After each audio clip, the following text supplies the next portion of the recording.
For many people, pain in the low back, the pelvis, the hips, and the legs come from instability because our lifestyle doesn't provide the demand to strengthen the muscles around the lumbar spine and the pelvis.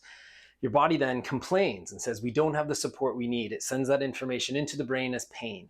We can stabilize the lumbar spine through chiropractic adjustments to get the motion back, reestablish proper nerve supply, but we also have to challenge the muscles of the core, the pelvis, and the legs to get stronger, to better support our spine and pelvis. If you're just starting out in this process, check out our first video where we went through some basic exercises in core stability and pelvic stability, reestablishing the connections between the body and the brain and waking up those muscles. That's a great place to start.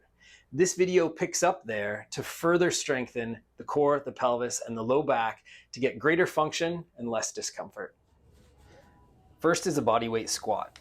We're going to start with your feet planted about shoulder width apart and toes pointed slightly outward. Your arms are extended out front to counterbalance. Keeping your spine neutral, your chest and your head up, drop back into a squat as though you're sitting on a stool right behind you.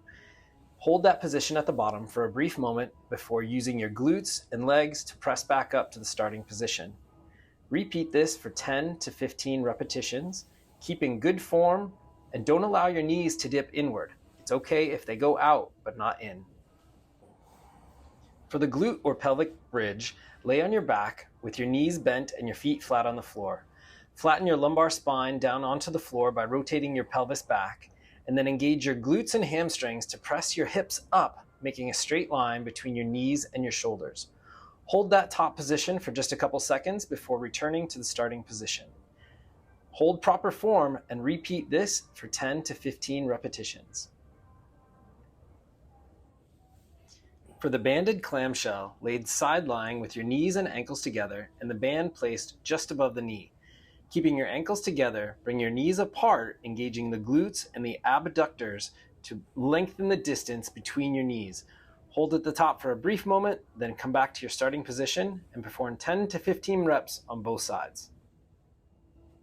For the touchdown exercise, stand on one foot on an elevated surface such as a stair or box. Bend slightly forward at the hips to properly engage the glutes. Slowly lower down and touch the heel of your lower foot to the floor without resting your foot at the bottom. Raise back to the starting point and repeat for 10 to 15 repetitions. As you're able to handle the increased load, increase the depth of the squat by raising to a higher elevated surface. Repeat 10 to 15 reps on both sides.